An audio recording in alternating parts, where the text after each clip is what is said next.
we're ready for you. We're here. We're live. I'm here with Eric. As always, I'm your man, Ethan. Welcome to the Waiver Wire Show. Eric, what's happening, baby? We free for everybody tonight. All right, all right.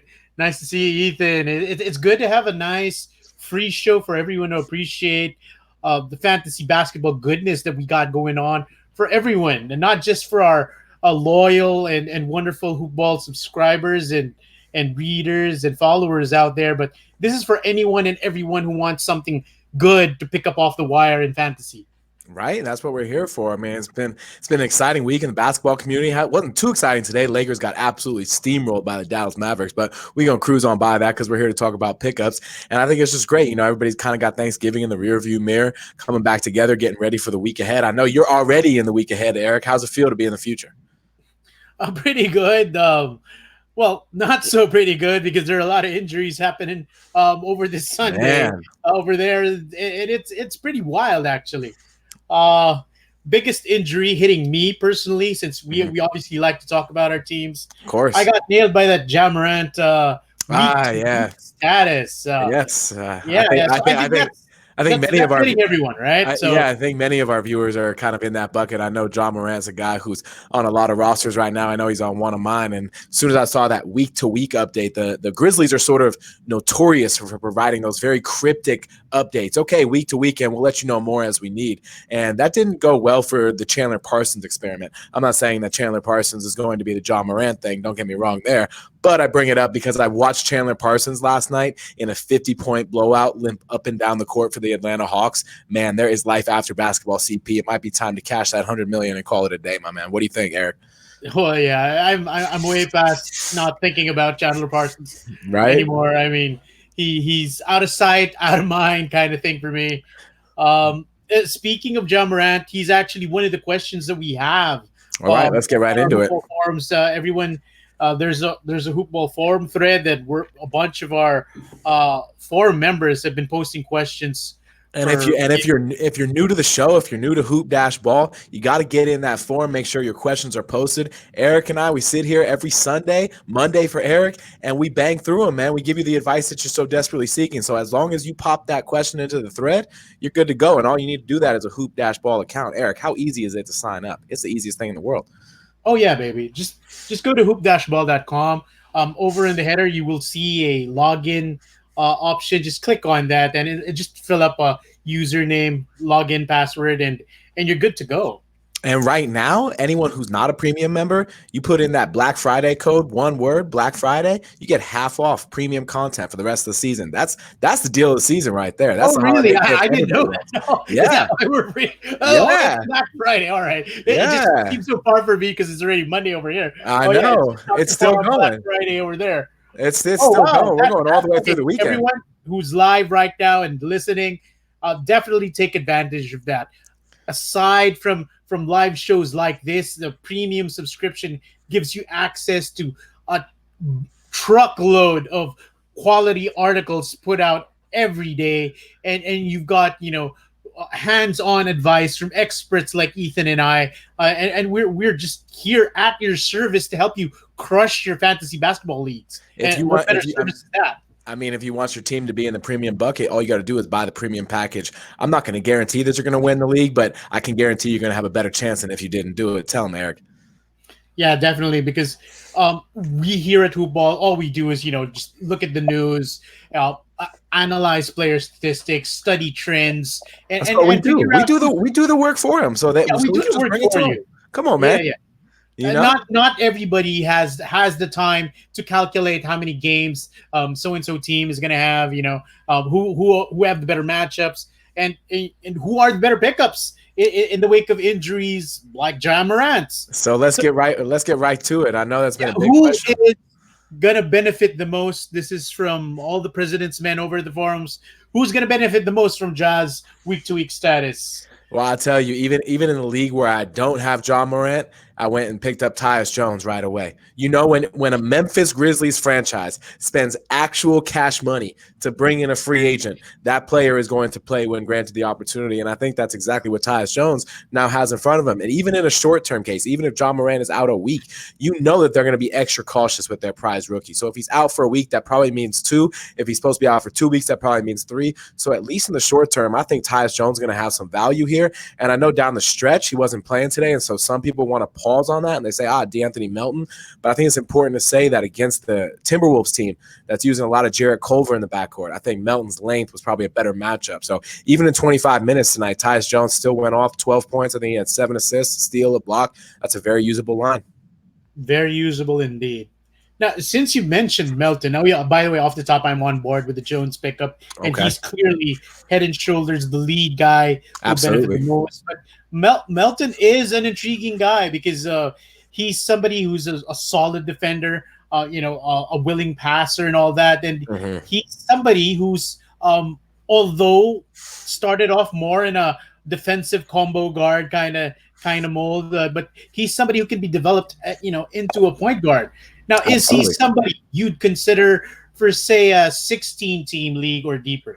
Yeah, I mean, I think in a deep league like that where the wire's already so thin, then DeAnthony Melton makes sense. I think Tyus Jones may or may not have been owned even in the depth of that league just because he was so off the radar. So I'd still prioritize Jones over Melton. But if you're looking at Melton or bust, I feel like that's an easy move to make in a league with that sort of depth. But in a 10 or 12 team league, I don't think you got to explore the DeAnthony Melton path quite yet. I think what's interesting about the John Morant injury is if you're looking at Jaren Jackson Jr. and you're targeting an owner who might be a little bit frustrated by the inconsistency or by the slow start, I think Jaren Jackson Jr. is going to be asked to do a little bit more now without John Morant. Might be the kickstart that he needs. So I might consider floating an offer, see if I could get a good deal in place. What do you think about that? I like that move. All right. I had an early Christmas party just the other night. Okay. Real early. I love it. I love the way you do things. Trade. I mean, a little bit of story time here. And it was amazing how much Jaren Jackson Jr. has fallen from grace considering the pre-draft hype. And I saw him actually. Shout out to Mitchell Robinson on that one, too. Well, let's not rub it in too much on Mitchell Robinson. True. And the owners. It's just crazy how Jaren Jackson Jr. was traded for OG Anunoby in one of my leagues, 16 teams. Wow. I mean, Anunoby was what? Odds are late round, last round flyer kind of guy. Definitely. And, swapping Jaren Jackson Jr. But I'm sharing this to highlight a point, ladies and gentlemen, because it's you simply have to forget the draft at this point. It's over. It's all about the moves you make from here on out that are going to determine your success or failure in your fantasy basketball league. It's actually happened to me before that, in the long, over a decade's experience playing this game, that I've made a mistake, terrible mistakes in drafts. Sure. We all have. Yeah. But that's just half the game right there. You have the rest of the season. If you work the wire, work those trades, you'll end up still got a decent shot at winning a league. And I've done that. Come back from last place as late as mid-December, clawed my way back up, snuck in last seed, and came out on top. Well, I think what most people forget to consider, right? I always try to put it in the context of money because everybody likes money. I don't care how much you got of it.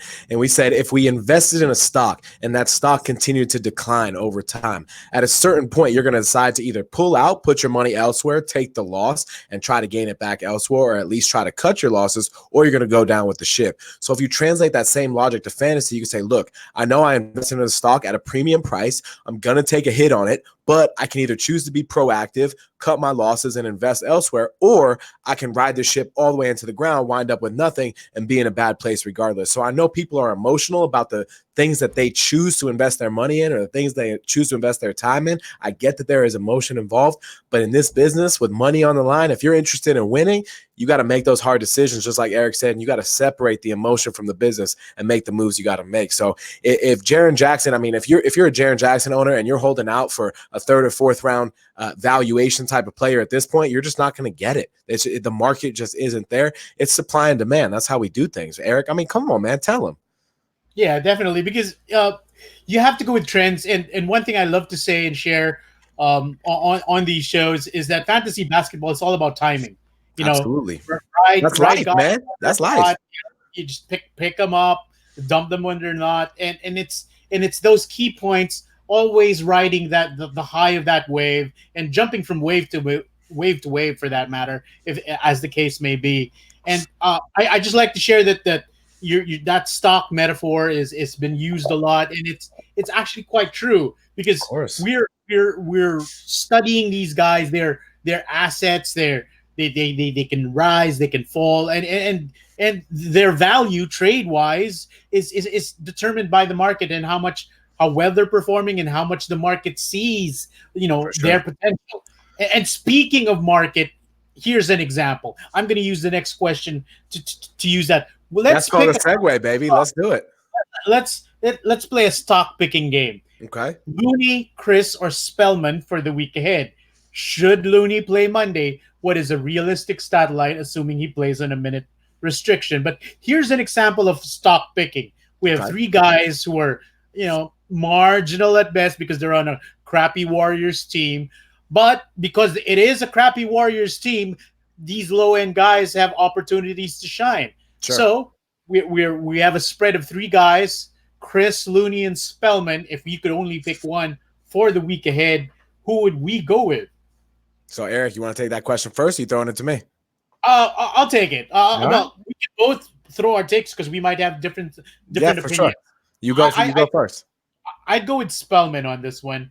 Okay. I think that he's ideally placed situationally because of the Draymond Green issue and the fact that Draymond Green is officially going to have a minutes limit for the foreseeable future. That Yeah. opens up Spellman's, I like the way Steve Kerr phrased that. He's basically said, "Yeah, we're going to limit Draymond's minutes because we suck. So what's the point?" Oh, there's nothing more honest than that, right? Yeah, pretty much. The thing about Chris is I still question his basketball IQ, Mhm. and I'm not, convinced that Looney will be able to make a splash on his first week back. It's Yeah. just too much to ask. So I'm gonna go with Spellman. He had a nice game, and he's one guy who I kind of like because he's able to deliver, 1 3, 1 steal, 1 block kind of stat set. Absolutely. So I agree with you. For the short term, it's Spellman for me for that same reason. Look, you got to remember, Looney hasn't played basketball in a long time. So realistic stat line for Monday, if he plays, it could be 5 minutes. It could be 3 rebounds and a turnover and nothing else. I don't think you go into Monday expecting anything from Looney. If you're picking him up or you've picked him up, it's for the longer term because you look at that Warriors team, you see how crappy it is. You know Marquise Chris isn't going to last. You know they have a gaping hole at center, and Looney can be a stabilizing force somewhat in that lineup because at least he has some continuity from what the Warriors have done in the past. Then yes, I think Looney is the best long-term play. So if I were ranking them in that order, it'd be Looney, Spellman, and then Chris. Short term for this week ahead, Spellman, Looney, and then Chris. Chris is third on my list either way for 2 reasons. One is what you said. I just don't think he has the IQ to play big minutes. We've seen him now in a number of stops. We've always asked, hey, why isn't he playing more minutes? Why isn't he playing more minutes? And then you see him play and you go, oh yeah, he's athletic, but he's in the wrong spots. He doesn't know how to rotate, all these little things that impact the actual game itself. And I like your point about the Draymond minutes cap because that does open up more of a path to playing time for Spellman over a more sustainable period, even when Looney is back and sort of playing his regular allotment of minutes. And who knows, with Looney's condition, he himself may be limited with the amount of time he can play. So I like Spellman as a pickup for this week and to see what happens. It might not just be for this week. Staying on the Looney topic, I've liked Looney ever since. I mean, from when I say ever since, for the last couple of seasons, actually. Mm-hmm. There was this coming into last season, everybody was hyped for Jordan Bell because he was a projected starter, et cetera, et cetera. Haven't heard his name too much in Minnesota this year, have we? Yeah, I know because from my analysis for the season prior to last was that Looney was the guy to own, really. Even though Bell was the projected starter, I knew from a production per minute, I liked Looney better because he simply performed better. And Sure. as far as long term outlook, I'm willing to gamble on his upside. And last week, you and I both recommended him as a hot pickup and a worthwhile stash. We did. That's that's the type of info you get here when you subscribe to the premium side of Hoopball. I see we got a whole new wave of viewers in here. So as a reminder, if this is your first time seeing the show, we're free tonight. Welcome in. We're happy to have you.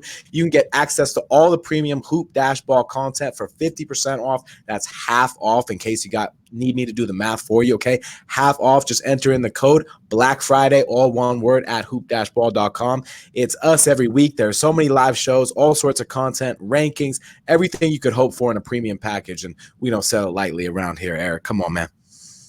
All right, one more Looney related question. It's another question. It's quite interesting because it's 12 team, 9 cats head to head. All right, please rate Looney, Favors, Ibaka, Herter. All of them are on the wire. Wow. Okay. Must be a shallow league. Must be a shallow roster. Yeah, 12 games. Could be shallow rosters though. Right. Yeah, sure. Any of them must add at this point. All right. So we have Ibaka, we have Herter, we have Looney, and who's the last one? Favors. So look, Favors dealing with a death in the family. So I think, his sideline is temporary. And I think when he is available and he's healthy, he's going to play minutes for the Pelicans. He's sort of a stabilizing force, especially defensively for them. So I like what he brings to the table. Ibaka doesn't excite me because nothing about the Ibaka Marc Gasol combination excites me, which is a weird sentence if I would have said it 5 years ago, but right now it makes a lot of sense. Kevin Huerter is like last on my list. He's had such a weird year. First, it's been knee pain, then it was a shoulder thing. He hasn't really looked that good when he's been out on the court. He's last on this list for me. And if you're ranking these big men, I'm just wondering about the fact that you might need a big man. So I don't know where Huerter comes from on that one. Looney is interesting because long-term play, like we just talked about, I like him. But if you need the immediacy of the production, I might be picking up Favors and just hoping he comes back in the next game or two and slides right back into that starting 5. All right. I'm pretty much on board with everything you said. I'm just willing to flip a coin on that Favors Ibaka situation. Yeah. Because aside from this nasty ankle sprain of Ibaka, he's been the more durable guy compared to Favors. True. So that's true. I agree with your foresight as far as the minutes, production that Favors can deliver, but I question the risk of his knees and back or whatever else Favors has been dealing with in his already long career. No, I think that's a very fair point. So yeah, I'm 50-50 on the Ibaka Favors, but definitely those two guys are the priorities. And yes, I would add either or both of those guys off your wire. Thank you. Definitely. Good question. Let's keep it going. All right. Can Olynyk make top 75 the rest of the way? Is he more of a 12th man, end of bench, or a 10th man status? Perfect timing for this question with Kelly Olynyk playing 6 minutes today and doing absolutely nothing. All right. Can he make top 75 rest of the way? So probably not. Probably not. Like, could he? In theory, if you could tell me that Kelly Olynyk was going to play 30 minutes a night for the rest of the season, could he? He could. Will he? Yeah. I don't think so because Erik Spoelstra likes to mix and match. They've got a lot of versatile parts in Miami. Myers Leonard isn't anything solid inside, but they've got Bam Adebayo. Sometimes they play small, and who knows what will work for this team in the long run. Things are going well right now. Kelly Olynyk is just good enough on some nights to be like, I don't want to drop him for that hot free agent because a couple nights ago he had that sweet line. So for me, that's more of like that end of bench type of guy. If there's an undeniable free agent on the waiver wire, I wouldn't hesitate to drop Kelly Olynyk, but there are going to be some nights where he has a line where you go, damn, I shouldn't have dropped him. Yeah, definitely. Oh, it looks like it's going to be the Looney show. As I'm scrolling down, looking at all these questions, half of them have Looney. Well, the good news is on the live YouTube chat, we've got some questions, and I don't see too much of Looney in those, so we will get some variety. It's just going to take a little bit of time. Stick with us. We're going to get to them all. All of these Looney questions out of the way. We're going to get to them all. Don't you worry. Stick around with us. Terrence Ross or Looney for end of bench guy in standard leagues head to head. Okay, what do you think on this? I'm liking Terrence Ross a little bit more and more. Over the last few games, he had a nasty, terrible start to the season, and honestly, I dropped him in at least 3 leagues. I didn't have the patience, but he's looking a lot better right now. Overall, though, I think Looney is. I don't know. I think Looney Well, I think If you're telling me that Terrence Ross is going to give me 2018-19 Terrence Ross, I'd say Terrence Ross. But so far, that guy hasn't shown up to the party just yet. well, Now, to me, this question is super interesting because these are two very different players in terms of what they bring to your fantasy team. I think he's just looking for overall value, and that's where I'm going to go. I think Terrence Ross will have the higher value ceiling based on historical, based on history and what he's done. But Looney might just be a stable, reliable guy given the situation on the Warriors team. And even if Looney, let's say, plays anywhere from 25 minutes moving forward once he's healthy, that's probably good enough for like 7.5 boards, a steal and a block per game, which is pretty solid in head-to-head as it is. For me, I always feel like if I can take the guy without the injury risk, I'm going to take the guy without the injury risk. Here's the other thing for me on Terrence Ross. Evan Fournier isn't hurt, but if he were to get hurt, that Magic team that's already hurting for offense would really be hurting for offense, and Terrence Ross would become a supernova. So I kind of like him in his current role, and then he's got that huge upside just in case, where even in the case where pretty much every big man on the Warriors gets hurt, including Willie Cauley-Stein, who we haven't even talked about, I feel like Looney's role is kind of going to be what it is. And I just think there are so many questions about Looney. Like, I like him. I'm happy to pick him up and stash him, put him on my injured list, last week until he was ready to return. But I think there are just so many questions because not even the Warriors know what to expect. So for me, it's Terrence Ross. Same here. All right. More Looney questions, please. Rank 9-cat head-to-head 12 teams. Okay. Larry Nance Jr., Kevin Looney, and Kelly Olynyk. This is not even close. I mean, Larry Nance, if he's on the waiver wire, you need to find a new league, my man, because that's a crappy league at this point. All right, maybe he's his end of bench guy, and he's considering Looney. And if Nance is your end of bench guy, you better be in first place by about 20 games already. All right, that's kind of where I'm at on this question. So Nance is by far and away, and I think it's really about Looney or Olynyk. Which player are you waiting on, Erik? I'd stick with Olynyk. I think there are question marks surrounding Looney's injury. Yes, he's progressed faster than originally projected, but he's starting off injured. Conditioning might not be there. And if you're playing without, ideal conditioning, that just translates to more opportunities to get injured during games. Right. And those little details are things that you have to look at when thinking about picking up a player. So yeah, that's baggage with Looney as far as I'm concerned. But to be fair, Olynyk also started the season injured. He was a bit banged up coming off the World Cup, but he played through it and he was brought along slowly. And in that sense, he's farther along ahead as far as getting, mid-season form is what I'm talking about. So I'd go with Olynyk over Looney. All right, let's keep it moving. What we got next? All right, more please rank kind of questions with, of course, Kevin Looney in the mix. Marquise Chris. 12 team, 9-cat head-to-head. Okay. Marquise Chris, Thies, Wagner, Portal, Derek White, Pascal DiVincenzo. Whoa! All right, that's a lot of names. Yeah, can we narrow this down? Can we maybe group some players together, big men, wings, something like that? Yeah, all right. Off the top.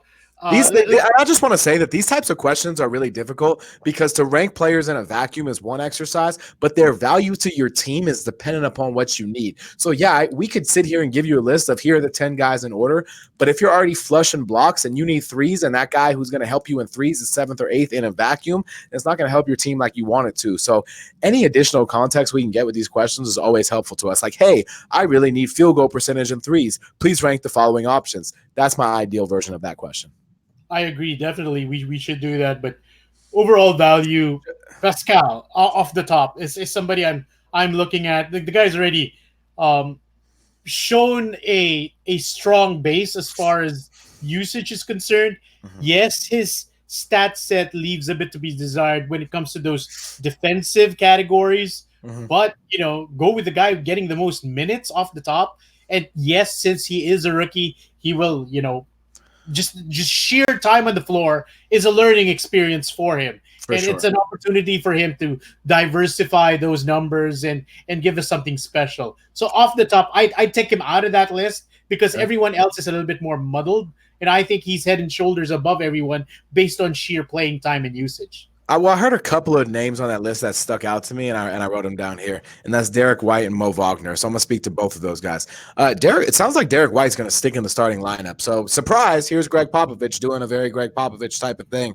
Dejounte Murray owners have to be absolutely pissed off by this, but it seems to be the little thing that's gotten Derek White going at least a little bit. He's been at least rosterable, whereas previously he was not. So if he's available and you need what he brings to the table, I wouldn't mind picking him up and kind of seeing how that shakes out. Mo Wagner is an interesting guy to me. I actually have him on my list here. He's only 27% owned in Yahoo right now.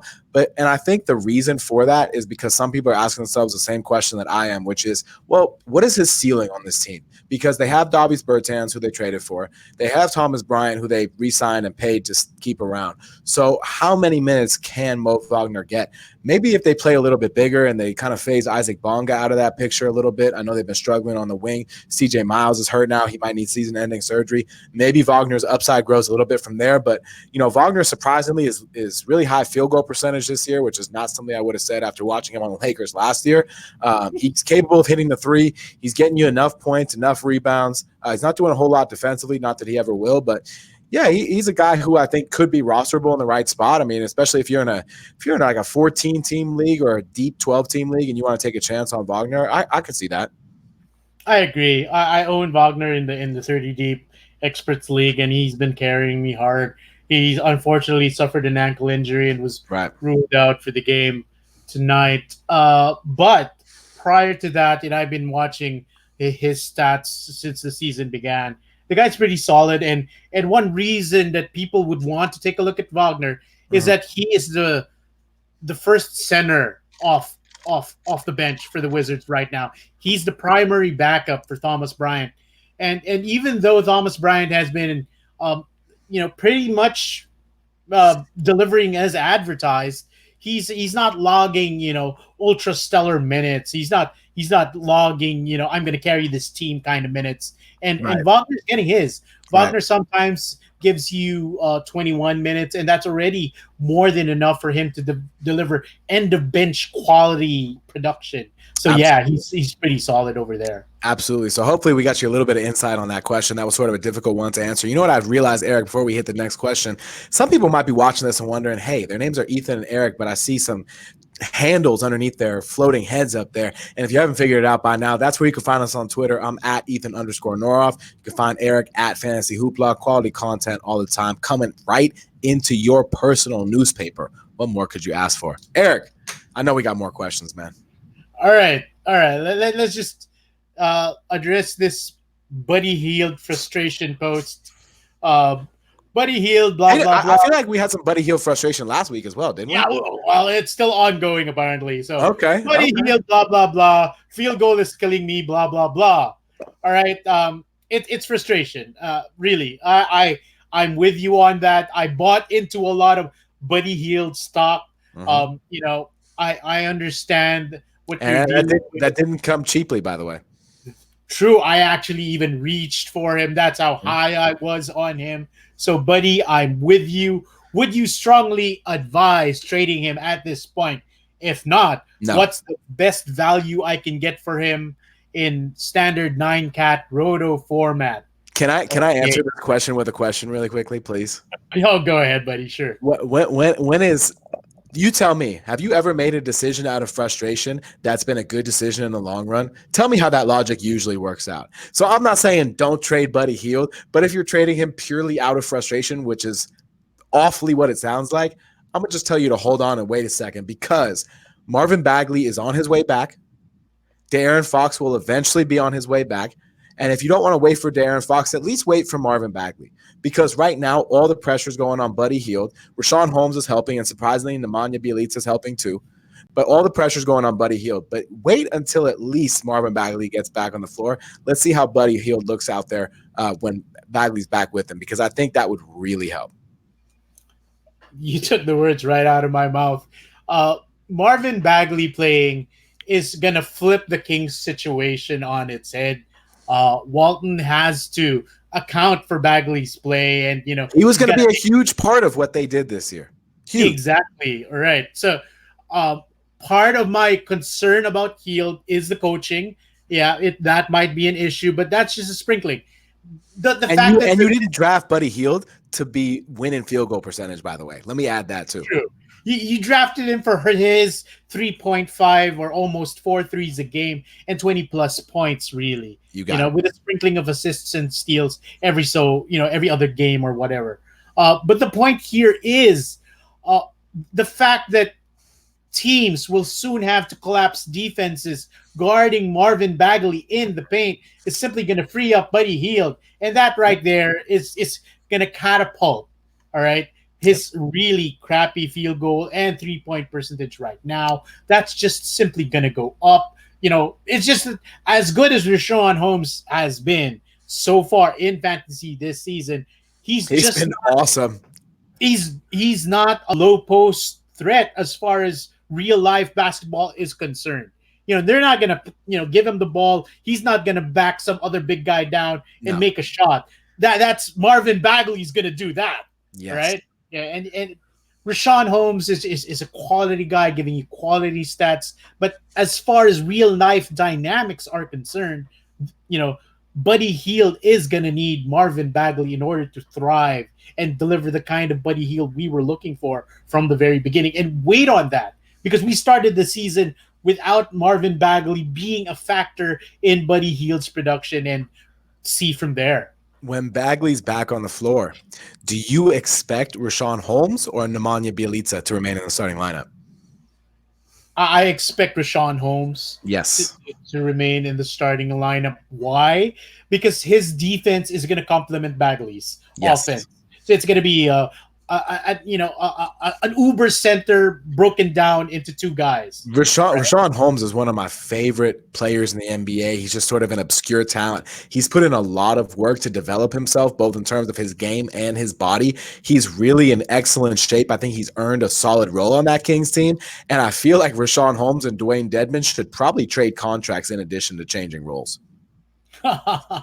Well, congratulations to the Kings for getting Richaun Holmes at a discount. So good for them. Absolutely. And yeah, Dwayne really puts the dead in Dedmon. He's out of the picture in fantasy right now. I've seen him added, dropped, and people are just doing the cha-cha, with Dwayne Dedmon. Kind of like an Adam. He really should be sending an edible arrangement or some sort of thank you to the Atlanta Hawks organization for getting him paid like they did. Yeah, but he's gotten paid. He's literally ready to retire. I mean, he's not a young buck, and he's just riding off into the sunset with his big contract. Last thing on this Kings tangent before we keep moving with the questions, man, I wish Harry Giles was a part of this picture. Oh, you froze for a bit there, buddy. I'm sorry. That's all right. I said last thing on this Kings before we move on to the next question. I just wish Harry Giles was a part of this picture. All that potential, all those health issues with his knees, it's just a bummer. Oh yeah. All right.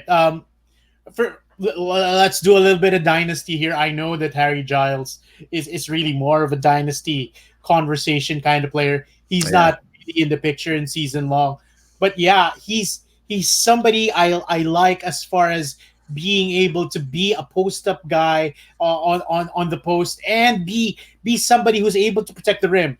I think that it's just unfortunate that injury slowed the guy down, and I think it's delayed and derailed his natural progression as far as developing into an NBA-ready player.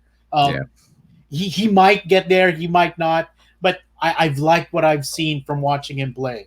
Yeah, no doubt. What we got next? All right. Let me just do a quick refresh here just in case more questions popped in. And if you bang those questions in the chat room, don't worry. We're coming to you after the forum is complete. Okay. Last question from the forum. All right. Let's hear it. It's another please rank so-and-so guys. Standard 9-cat head-to-head leagues. Josh Hart, Tim Hardaway Jr., Mo Wagner, Derek White, Terrence Ross. Whoa. Okay. White, Ross, Wagner, Hart. Anyone else? Tim Hardaway Jr. Tim Hardaway Jr. So 5 names total? Yeah. All right. 5 names total. Man. Ooh. No explanation. So let's just mouth. Yeah. Yeah, I'm gonna deliver them in order because I'm I gonna think go. that's what he really wants. I'm gonna go THJ. Then I'm gonna go Ross, then White, Ross, then White, then Wagner, and then Hart. Although I might flip Wagner and White if I really thought about it. Where are you at? Well, I'm a lot higher on Hart, so I'm gonna go Tim Hardaway Jr., White, Hart. I know, sorry, Ross. Yeah, I'm then Hart, Okay. Wagner last because of his lack of minutes really, What do you and what I do think that you what do you like so much about Hart? the fact that the guy can deliver a double double out of nowhere, and it's out of position stats coming from a guard like that, and despite the log jam at the wing, the Pelicans seem to be giving him minutes no matter what, and we're already looking at a Brandon Ingram breakout situation, and Yeah. yet Hart is still finding a way to produce. Hmm. And for some reason, I'm not trusting Lonzo Ball to stay healthy. So every time Lonzo Ball misses a game here and there, expect Josh Hart to step up and deliver a quality game. Well, my hot take about the Pelicans is they'd actually be a better team if they reduced Lonzo Ball's minutes instead of increase them. What do you think about that?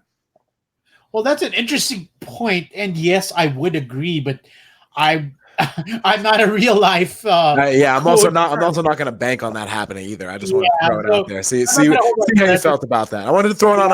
I wanted to throw it on the hibachi and see how hot it was, man. You know? Yeah. It's very interesting. Yeah, I mean, being an armchair expert, so to speak, You already know. it's not going to happen because they want Lonzo Ball to develop, Yeah, and I no, don't of think course. that he's They have already. incentive for that. Yeah, They're they're invested. a rebuilding team. They want to be, in the playoff picture as soon as Zion Williamson is, integrated and ready to run with For sure. Holiday, and then that's they want to surround. They have a big three. Think about it. They have a big three in Holiday, Ingram, and Williamson once he's healthy, and they want They to would develop love that. that facilitator. Yeah. They would love to call that a big three. I'm not ready to call it a big three yet, but it's certainly got the potential to be one if everything sort of clicks. I wouldn't have called Brandon Ingram big in any, discussion in fantasy basketball prior to the season. But kudos to him. He's making me eat my words and thoughts about him. The I was guy. I was a year early on the breakout, but I knew it was coming last year. But draft time, I was telling everybody, hey, Brandon Ingram, top 50 pick, gonna be worth it. Trust me. And after the All-Star break, before he went down with that injury, if you remember, he was starting to show why he was worthy of that top 50 pick. And anyone who drafted him, 8th round, 7th, 8th, 9th, maybe even 10th round, depending on some leagues, is getting a steal of a deal right now. So shout out to them. Now it is time. I know everybody's been waiting for these questions to come on the screen live from YouTube. So here we go. What do you guys think about Jeff T coming off the bench? Should I hold on to him or is DeLon Wright an option? It's a 9-cat roto game capped league. Thank you very much. Eric, where are you at on Jeff Teague off the bench? I don't like it for Jeff Teague. Obviously, he's a guy who really thrives as a starter. I'm really down on the situation coming off the bench. But that said, regardless of the hit the Teague's going to take, I don't think it's going to be as bad as the hit that DeLon Wright has already taken in the season. I mean, he's not even owned in my 16-team leagues. I've seen him dropped, almost everywhere. Nobody wants to touch him with a 10-foot pole. So I'd stick with Teague. It's such a bummer, too, because, DeLon Wright was one of those free agents, and I knew it'd be a sort of a tough road for him as a restricted free agent, right? But he showed what he could do in Memphis after he was traded in that deal last year, traded over with Jonas Valanciunas, kind of showed what he was capable of doing. I was rooting for Memphis to re-sign him, and this was obviously before the John Morant came into the picture. This was just after the season ended. I said, that could be a nice fantasy sleeper next year, this, that, the other. Then, obviously, the draft happened. Free agency played out how it did. But even in Dallas, I said, man, DeLon Wright could be a nice guard, sort of be like a Patrick Beverly type of guard for them because Luka Doncic could play that role, right? He's definitely not Patrick Beverly, but sort of fulfill that same sort of role. And it's been one sour turd, Eric. It has been awful. Yeah, I don't think outside of an injury happening in Dallas, well, obviously, knock on wood, we wouldn't want to see Luka Doncic of course. injury, happen. I mean, what will we write about because everything I'm writing about right now as editor here at Ball is Luka Doncic. This break makes If history. This and that and that. It's if obviously an amazing ride, he's guys. he's coming off of November where he averaged literally 31, 10, and 10. So I don't even know what else you say, given he can't even drink alcohol legally yet in the United States. So it's a hell of a feat. And if we redrafted, right, if we redrafted right now, Eric, where is Luka Doncic going? Somewhere in the top 10, maybe even the top 5. I don't know, I because think he might even go in the top 3. probably I was one of the drinking topics we had over that party was next season. Mm-hmm. I think that Luka Doncic is going to narrow the gap between himself and Giannis Antetokounmpo. But somebody just quickly replied, and it's still Giannis for me. I know it's still Giannis for you, but you're going to have to really think about it before it's still Giannis for you, because Luka is just crazy. He's a generational player, kind of like in the echelon of Kobe Bryant's, LeBron James, Giannis Antetokounmpo. He's that kind of guy who's just going to change the game for a franchise. He's clearly made the Dallas Mavericks something to watch, and not just because of the way he plays, but the way he makes his other teammates better. And that's the kind of basketball player you want to see. You know who else is a generational player is Anthony Davis. So Giannis Antetokounmpo, Luka Doncic, but Anthony Davis still only 26 years old. So I'll be happy to take him on the Lakers any day. Let's keep it moving on to the next question. Tiberius asks us, would you drop Alec Burks for any of the following players? Herter, Hood, Anthony, I assume that's Carmelo. And would you rank them? Herter, Melo, and then Hood for 8-cat roto. 8-category roto. How are you ranking those players? And then we'll get to the would you drop at Burks for any of them. I'll keep the names up on the screen. As much as it hurts me, stabbing me right now, giving me chest pains, I would have to say I like Carmelo Anthony. Oh my God, I just said the word like and Carmelo Anthony in the same How to feel, Eric? How to feel? Oh, God. I'm going to need therapy after this. All right. Carmelo Anthony, yes, over Herter and Hood. It's unfortunately tiers above both of those guys. Herter, I'd actually not touch unless I were in a deeper league. He's too much of a question mark. His injury situation is just scary. He comes in, plays a couple of games, hurts something else. I'd rather not roll the dice on that. Hood is just too low end. He's shown that he's not capable of being a star. Hood is the guy who goes off for like 19 or 21 points, hits 5 threes, everybody picks him up, and then the next 5 games he has 11 points combined and everybody drops him. That's Rodney Hood. As much as I never liked Carmelo Anthony, I've only owned him once, but to his credit, he won me a championship. He's working out, and it's an ideal situation. It's a perfect situation.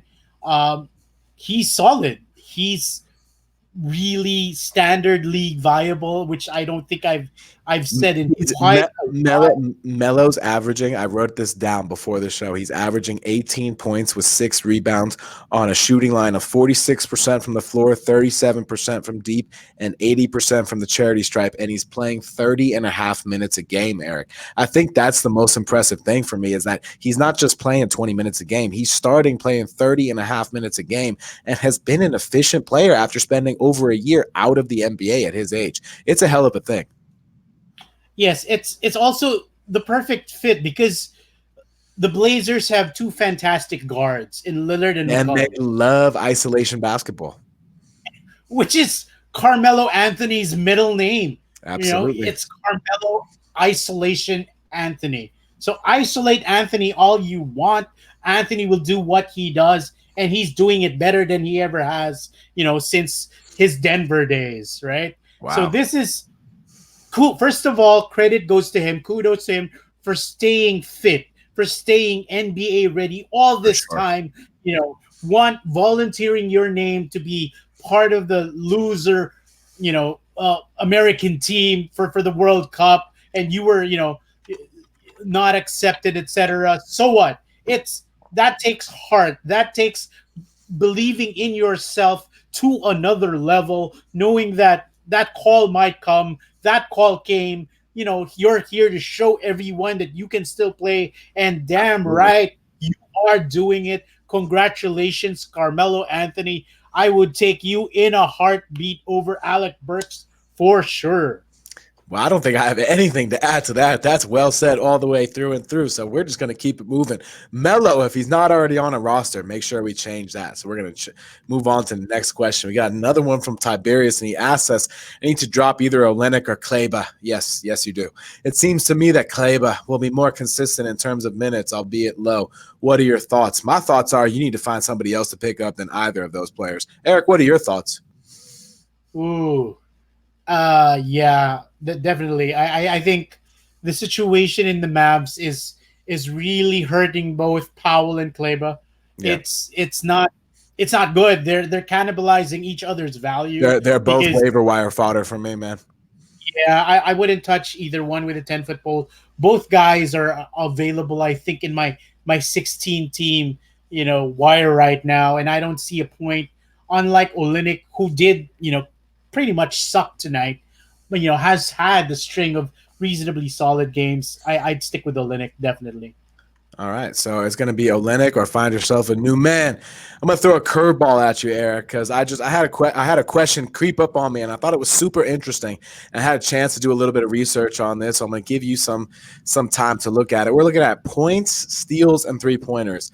We want the best streaming option for Monday. So can I just tell you, this is not for what you need, my man, but the best streaming option. I'm always going to take the chance to plug Bruno Caboclo when I can plug Bruno Caboclo. So I'm going to go ahead and plug Bruno Caboclo as a streaming option. Brandon Clark left today's game because of his hip injury. Jonas Valanciunas didn't play. So I love me some Bruno. But if you need points, threes, Kai Bowman is an interesting name for me tomorrow night against the Warriors. That's two really crappy teams. I believe they're both, yes, 2, 4, and 16 teams going up against each other. What do we think about that? Kai Bowman is very interesting, and again, we have to look back at the minutes restriction in the works for Draymond Green, obviously.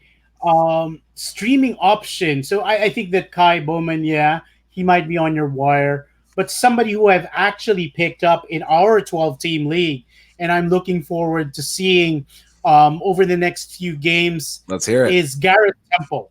Right? Another name I have written down here on my list. Took it right out from under me. He kind of checks the boxes of what he's looking for.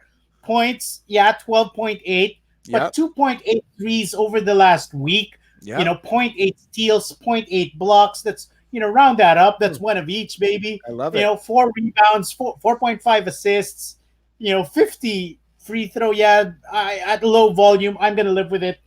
Odds are, he's going to be floating in a lot of standard league, wires out there. He's my hot pickup of the week. Garrett Temple just does a little bit of everything. He's my throwback to those Matt Barnes days that he's going to give you threes and defensive numbers, classic, vintage 3-and-D kind of player. He's not a star player. He's not highlighted a lot by the team, but he goes there and does the work. And in fantasy, he gives you the numbers you're looking for. I think that's a great call. Garrett Temple is definitely under owned. Kyrie Irving still not taking contact. Garrett Temple's been over 30 minutes a game for at least the last 5 or 6 games. So Garrett Temple's a good call. How about Dennis Smith Jr., another one with Frank Ntilikina out for tomorrow night, it sounds like, nursing that back injury. Dennis Smith Jr. is an interesting guy. Probably not going to hit a lot of threes, but points, could get a couple steals, might be able to check a couple boxes. And if you could take the hit in field goal percentage, Dario Saric might be a guy. He's about half owned in Yahoo leagues. Some points, some threes, potentially, depending on the depth of the league, right? We're giving you a handful of streaming options on demand. I think that's pretty good. So you got some choices to choose from on that question. All right. I mean, that's pretty good service when you ask us for streaming, right? It's not really why we do this, but come on, man. On-demand service at your door. All right. We'll go back to Tiberius because I just brought up Dennis Smith Jr. He asked if we think that Dennis Smith Jr. can steal a starting point guard position given Frank's injury. Eric, what do you think?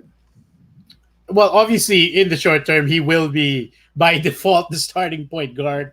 Will he hold on to it? That's in his hands, really. He's shown that he can deliver a good game here and there, but since the start of the guy's career, one the C word has been an issue, and I'm talking about consistency here, and Yep, not the C word that some of you were thinking about. All right, he's lacked consistency. I mean, definitely. he's gotten the time, he's gotten the usage, and he's delivered crap at times. And I think that um, I've seen the games that the Dallas Mavericks saw and were excited about when they drafted him, but he just can't seem to deliver those kind of quality games regularly and on a consistent basis. Yeah. And on that note, what's going to happen is, if he shows up and delivers it consistently, yeah, he can steal the starting point guard job.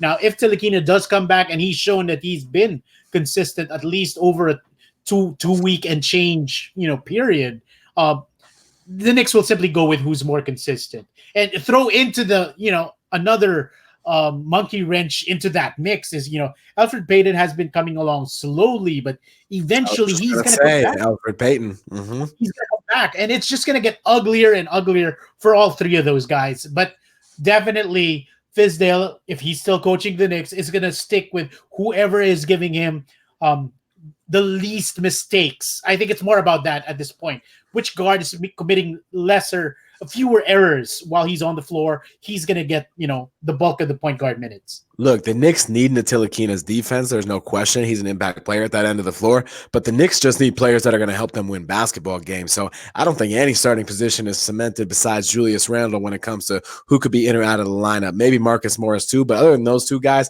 the Knicks are just looking for players who are going to help them win right now. And so I feel like that's really the short version of that one. I got a question for you, Eric. I'm going to write in my own question on this.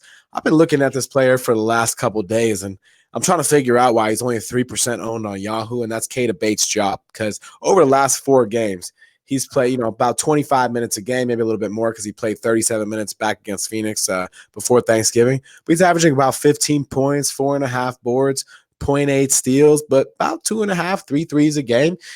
Could we get excited about Bates-Diop, or is this just a flash in the pan? Well, even if it is, I'm gonna ride that flash, and Yeah. I've been 3% owned, Eric. 3. 1, 2, okay. 3. Three of those. Well, 3 of that 3% is by me. I picked up 3 KBDs in 3 of competitive leagues, and I don't think. All right, I've wavered for him in my 14 team. Okay. I've picked him up in a 16 team, and I've picked him up in another 16 team. So yeah, that's the kind of depth we're looking at right now. But Yeah. can he do better than that? Maybe not. But as far as serviceable streaming is concerned, I'd plug him in for double-digit scoring and a couple of threes for the games. Yeah, he's as long as Jake Layman is out, because it's Jake Layman who's actually owned the minutes currently being fed to KBD. And while Layman is out, I'd ride KBD. I think it's a good sign, too, that the Timberwolves are better than expected and that KBD is getting these minutes while they're playing meaningful games. I think that's a good sign for his value short and long term, right? Definitely. I mean, despite the fact that Andrew Wiggins, has transformed into a more well-rounded player this season. He's been one of the best values in fantasy basketball. Definitely. He was literally, ladies and gentlemen, he was on my do not draft. Stay away from Andrew Wiggins. He was just a trap, so and so and so. I go, wow. All right. So all 3 of his fans in fantasy basketball were right. This was the year that he was going to turn it around, and boy, he's doing it. And now everybody's happy. Everybody who picked him up late in there, okay, I need points. Who doesn't suck too bad? Andrew Wiggins, he'll at least give me 20 plus, nothing else. But wow, he's giving me blocks. He's giving me steals. He's giving me threes. He's giving me a lot more than I expected to get. No doubt. Yeah, Andrew Wiggins, I don't know what happened, but it's there. Over the last week, he's a top 70 player.